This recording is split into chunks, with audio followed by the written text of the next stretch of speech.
Thank you very much, Annemarie Mol, for being here together. It's such a pleasure and an honor. It is something I've been always wanting to do. So thank you for giving me the opportunity. What I want to do in my talk is to explain how the ontologists and epistemologists developed in the field called Urban Political Ecology, which is the field I work in, why these ontologists and epistemologists matter, and how they matter when it comes to addressing the systematic disaster we call climate change. And in part, I will draw upon a material and debates we highlight in the book, just came out, Turning Up the Heat, is with Roger Kyle, Tate Mandler, and Yannis Zaninis. Now, because this is a mixed audience, I have to say urban political ecology is a field that was developed in the 1990s with foundational texts by Harvey, Smith, Cronon, Mike Davis, Eric Swingerdow, Matthew Gandhi, Desford and Kale, Paul Robbins, Nick Heinen, and myself, amongst others. And this scholarship made an intervention to both the fields of urban studies and to the field of political ecology. For urban studies, urban political ecology, I'll refer to it as UPE because it's a very long name. So UPE disrupted what was the canon in urban studies that conceptualized cities as these bounded, purely social spaces separated from the biophysical world and some kind of hinterland. Think here of the Chicago School of Urban Sociology and this depiction of cities as this bounded social object outside the biophysical world, this kind of rigid definition. So ontologically, UP unsettled this traditional binary between cities and nature, core and hinterland, and it made two key claims. The first claim is that there is nothing unnatural about cities. Everything around us, bricks, asphalt, steel, concrete, are metabolized and engineered flows of natural resources put together through human labor, capital investment and technology, and governed by power relations. And the second claim is that equally, there is nothing natural about a park or a forest for that matter. These are also the outcomes of historical layers of metabolic flows between geological processes, biophysical processes, and human world. So UPE claimed that there is no city as such, no nature as such. There is a perpetual process which I call the urbanization of nature. And in dialogue with Haraway's and Latour's work, UP developed new ontological understandings of the city and nature as hybrids and cyborgs, socio-environmental processes ridden by power relations. Now, apart from this intervention made in urban studies, as I said, UP made an intervention to political ecology as well. And that was to urge political ecologists to focus not only on what is happening outside cities and the extractivist landscapes of the global north and the global south and the distributive politics involved in these extractivist politics, but to focus on the dialectic between what is happening in these extractivist landscapes and what is happening in the processes of urbanization, to put these two strands of research that were separate at the time to talk to each other and fuse and ferment and do things. So UP urged to examine how what Brandon Vincent called the imperial mode of living in urban centers is made possible only because we can extract labor, energy, land, minerals, food, waste sinks at a global scale. And we focus on examining how our increased growth and sustainability and smartness and resilience is inevitably someone else's socio-environmental disaster. So UP looks at climate change not as some kind of collateral damage of growth, but as the very modus operandi at the heart of capitalist urbanization. And these ontological shifts went hand in glove with 4 key epistemological interventions. The first one is, as I noted, the call to not focus on things, as city as this bounded object, but on processes and relations, to examine the urbanization of nature as a set of metabolic flows and relations, socio-environmental power relations. Now, what does this mean in practice? How does this change our research practice? It means that to understand cities, to understand urbanization, we need to look outside and underneath cities at all those dams, tunnels, reservoirs, pipelines that disrupt geological and biophysical processes to carry flows of water, energy, food, sewage, waste in and out of cities. It is these flows that make urbanization possible. They make cities tick. Yet, they remain invisible and outside the cognitive map of the urban dweller. We turn a tap on at the comfort of our own home and we get fresh, clean water that we can just drink or use. We don't problematize necessarily every time we turn the tap on what are all these networks, capital investment, technology, labor, resource extraction that go into daily, hourly into making this simple act in our comfortable homes performative to deliver water. So the first task that UP called is to make those invisible flows visible.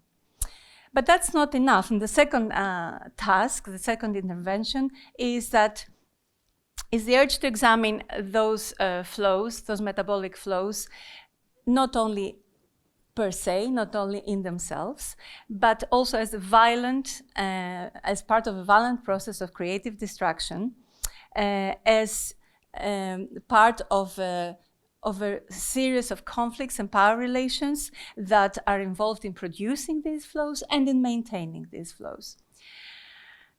Now, there are other flow-based approaches that examine the urban. There were before UP, notably industrial ecology. But what these approaches is, we're quantifying these flows. There's so much energy going in the city, so much going out, so much waste going out, so much pollution going out, so much food going in, etc. So UP argues that this is important, but it's not sufficient. We need to expand our analysis to a qualitative analysis of a dual metabolic circuit. On one hand, of cycles of economic investment and disinvestment, growth and crisis, and on the other hand, of cycles of socio-ecological transformation and destruction. And it is this dialectic relation between these two circuits that lies at the heart of urbanization and ultimately drives climate change. For example, how does this work in practice? Think of the fire disasters that burn entire settlements every year from Hawaii to Greenland and from Australia to Greece. These are new fire ecologies and are the direct product of profit-driven, expansive urbanization practices. These practices override local ecologies. They wipe out entire Holocene adaptations and push native ecosystems beyond their survival tipping point. And this almost invariably happens with public blessings and even subsidies. So we need to understand this dual metabolic circuit of real estate speculation, socio-ecological transformation, in order to understand and start tackling these fire ecologies.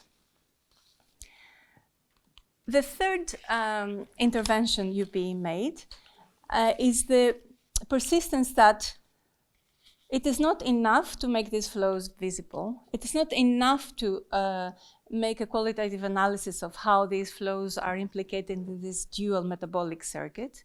We also need to historicize this dual metabolic circuit, to embed it within a deeper history of global socio-ecological exchanges. What does this matter, again, for research practice? Take, for example, Amsterdam's housing crisis. When I examine Amsterdam housing under a UPE framework, I want to explain not only how and why each multi-million transaction over a canal house exacerbates social crisis and inequality. I also want to know how each one of these transactions exacerbates global environmental crisis as well. And to do this, I need to expand my methods beyond real estate aggregate data and institutional frameworks or even household practices. So to do this, I examine Amsterdam's canal houses as sponges that have absorbed century upon century and layer upon layer the profit that had been extracted from exploiting natural resources and bodies of men and women not only locally, but also in Suriname, Ghana, India, Angola, Senegal, South Africa, Indonesia. In ports, mines, oil rigs, breweries, cigarette and biscuit factories, windmills, tulip plantations.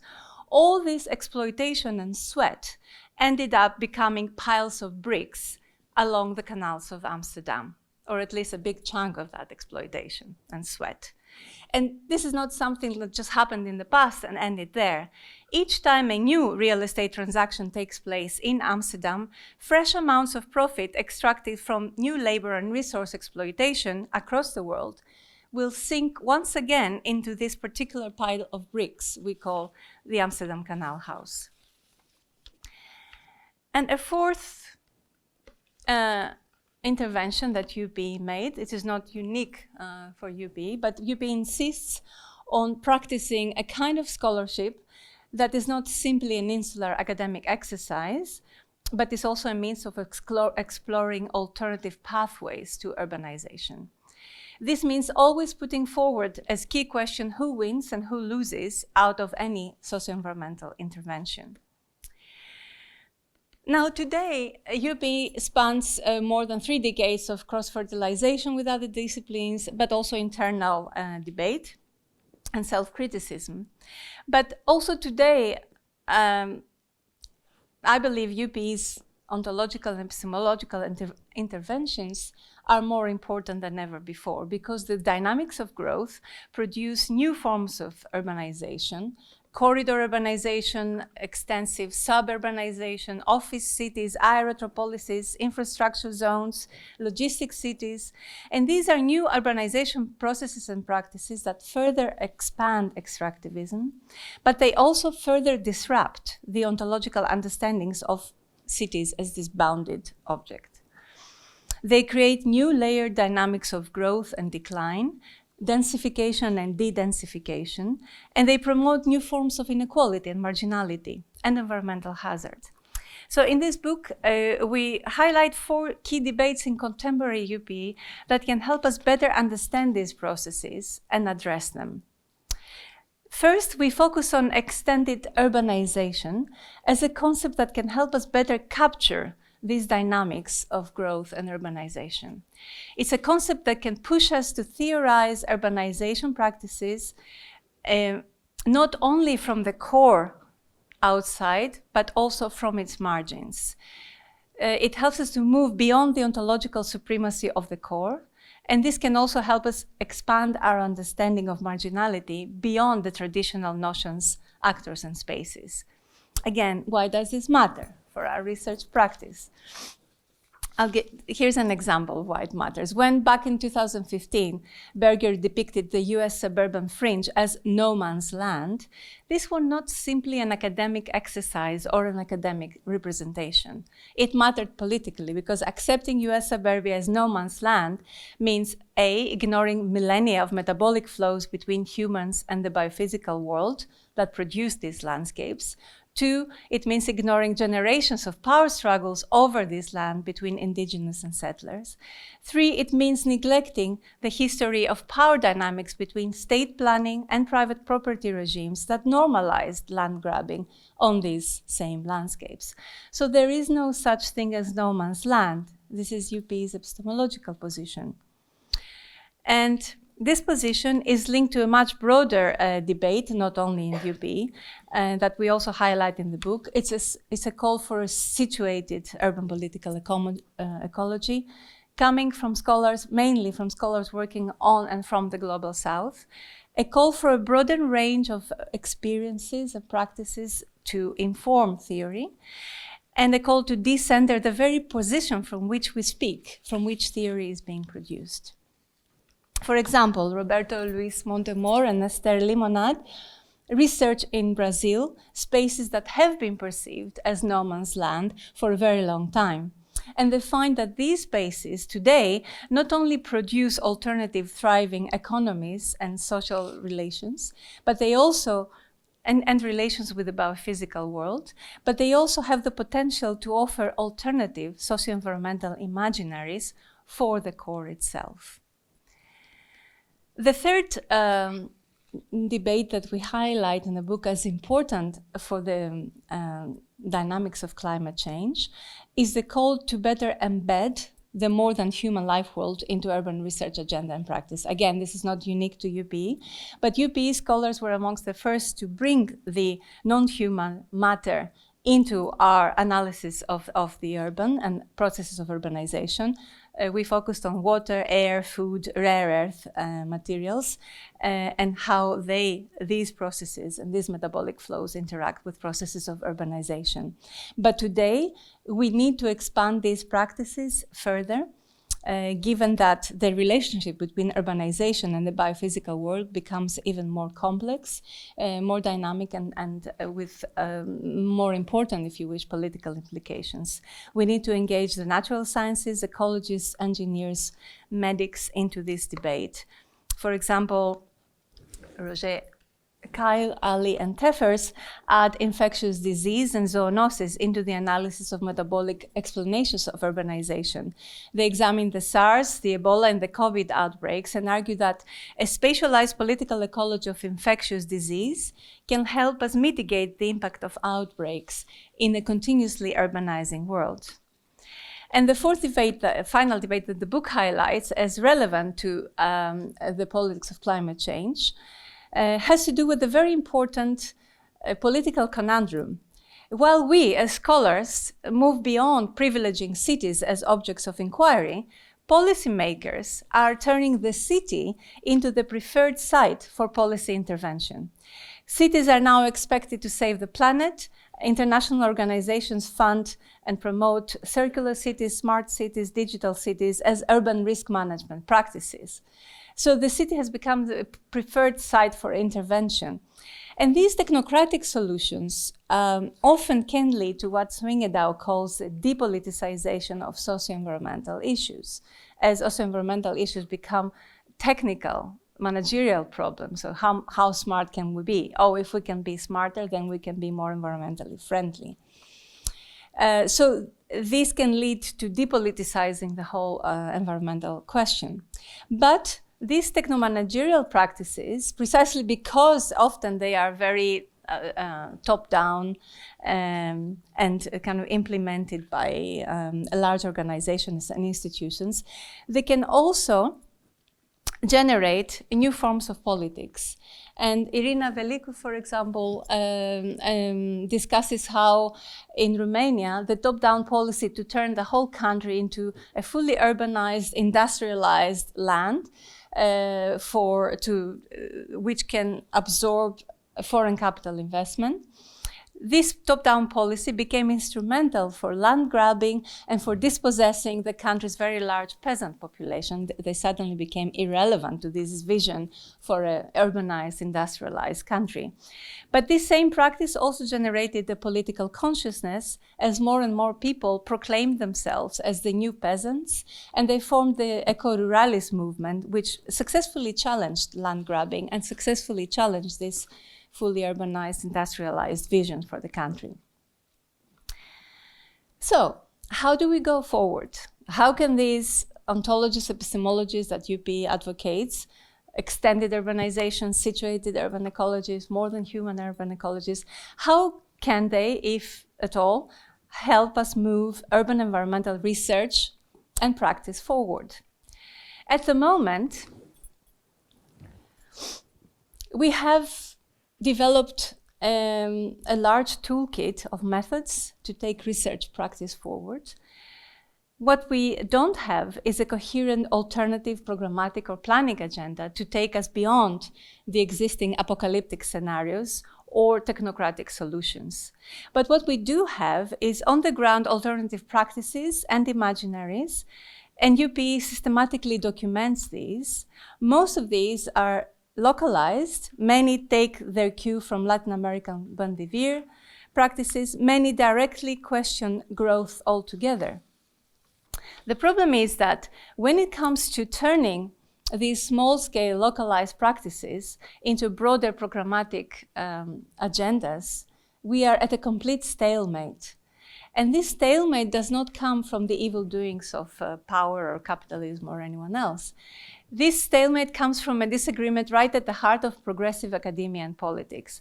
And it's a disagreement between should we pull the brakes on growth altogether and focus on saving the planet, which is what degrowth advocates, or should we maintain a level of growth that can save jobs and improve livelihoods, which is what socialist modernizers argue.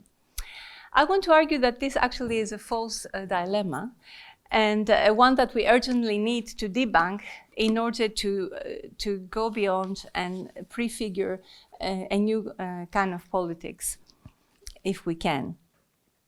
And the first suggestion I want to make in the direction of debunking this false dilemma is to take seriously Matthew Hubert's depiction of climate change as class war, and try to link again in our research practice, in our epistemologists, in our ontologists, but also in the very empirical work we do, to link again questions of labor, of production and reproduction with questions, with environmental questions. Try to link again, if possible, to make the labor movement talk again to the environmental movement. They started hand in glove, and towards the 80s, they diverged to the point that today they're antithetical. We have laborers arguing against transitions of energy because they're afraid of losing their jobs. It's a big discussion. I don't want to go too much into it, but I think engaging with these very urgent questions as researchers is very important, bringing them into our research agenda. So we need to systematically research work, productive and reproductive labor, as a gendered and racialized mediator of these socio-environmental metabolic flows, as Stefania Barca suggests. Why is this important?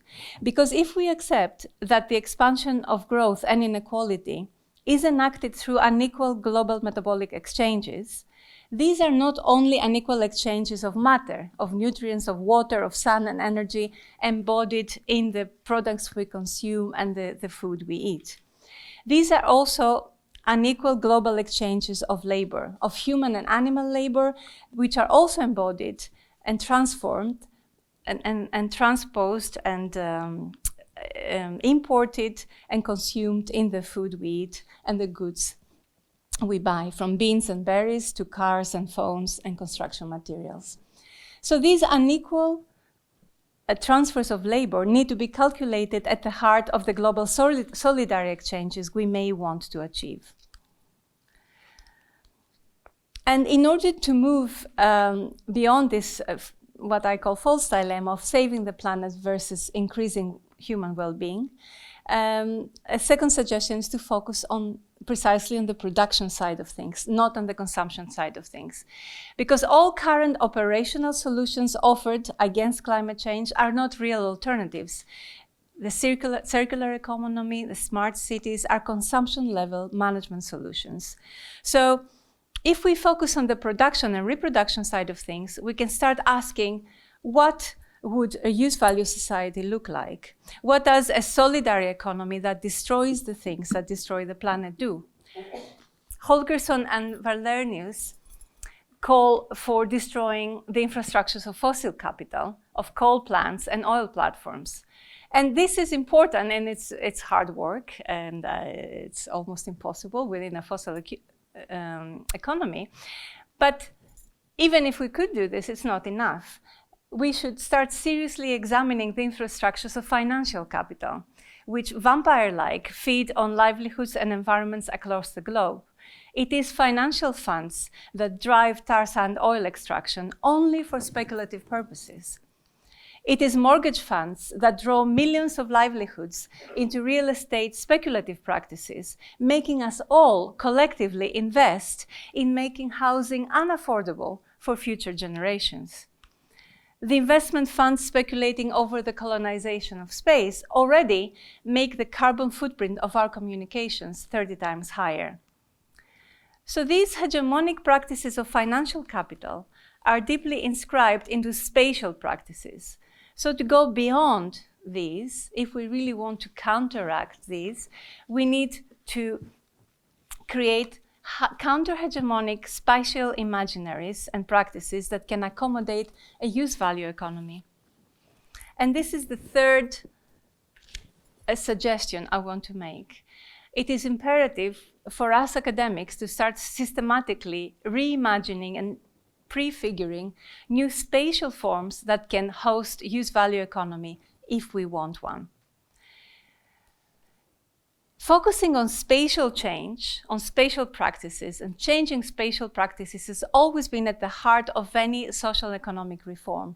Remember, the 19th century workers' upheavals were demanding demolition. They were demanding demolition of factories, of tearing up of slums, of all those infrastructures that they considered to be responsible for what was wrong with their livelihoods. So we need to start thinking new spatial imaginaries to accommodate a different kind of economy and society if we want one. And these do not have to be about demolition. They can be about a repair and replace urbanity, a solidary urbanity of use value for what Sieverts calls the in-between city. And this is not some kind of utopian call. It is already happening. And I'll give you a few examples of what infrastructure activism does with unbuilt building blocks in cities, dilapidated infrastructures on these in-between spaces. This is what the Crater collective in Ljubljana did with a brownfield site in the city center. They turned it into a living and encountering space for humans and the biophysical world. This is what the multi-species urbanism Bivazo project does here in Amsterdam. This project, led by Deborah Solomon, who is an artist, and Urbania Hove. Deborah is an artist and AISSR PhD candidate. She works with me and Caroline Nevehan. So together with the city council, local residents, Deborah transformed the monocultural splashes of green that you see here on the left between concrete blocks into use value spaces that you see on the right. This is in the Belmere area. These spaces on the right are spaces that produce food for people, plants, birds, and insects, spaces that create new relations between humans and the biophysical world. For Sieverts, these fractal urban landscapes, these in-between spaces, can help sustain life on the planet without increasing, putting some kind of stop to growth. Another example of what infrastructure activism can do is the new life offered to dilapidated urban infrastructures by the millions of refugees who are currently trapped for years in the European South. As you probably know, since the 2016 EU directive, all the flows of refugees into EU are stuck in the periphery of the EU. They have no ways of moving forward.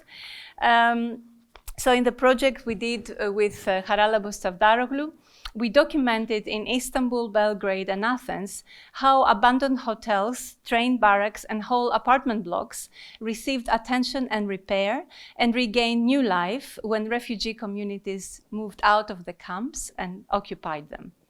Nobody was interested in these spaces because the rent gap was not high enough for commercial development. They could not produce exchange value. But refugees produced here a brilliant use value urbanity. However, already 2-3 years after our project finished, all these use value spaces that you saw in the previous pictures are already evicted or demolished. Here is the train barracks housing a refugee communing in Belgrade, all turn up in the name of this new massive development funded by international financial capital. So once the rent gap was sufficiently high, new speculative urban renewal cycles kicked in. So what if we focused, put a lot of energy, research energy, but also political activist energy into protecting, scaling up and institutionalizing these forms of repair and use value urbanity? And this brings me to the final point I want to make. That if we are interested, I'm interested, all or most UPE scholars are interested into prefiguring a use value economy, prefiguring alternatives, rather than simply being critical of what is happening. That's important too, but not enough. So if we are interested in doing this, We, as social scientists, cannot do it alone. We need to engage not only with communities and the biophysical world, but we also need to engage with scientists, ecologists, geologists, engineers, architects, biologists, and medics. Anyone, and I know there's at least one person in this room who has done that, know how difficult it is to find a common language and to start doing it. But we need to stay with this trouble. And this staying with the trouble means not only being critical of technocratic solutions, it means also not only being innovative with our ontologies and epistemologies, it also means start prefiguring, reimagining these spatial practices, these new spatial outlets for use value, solidary economy that we presumably want. This, in my view, is the most urgent task for social scientists at this moment, to go beyond navel gazing and remain relevant to the politics of growth and urbanization for a heating planet. Thank you.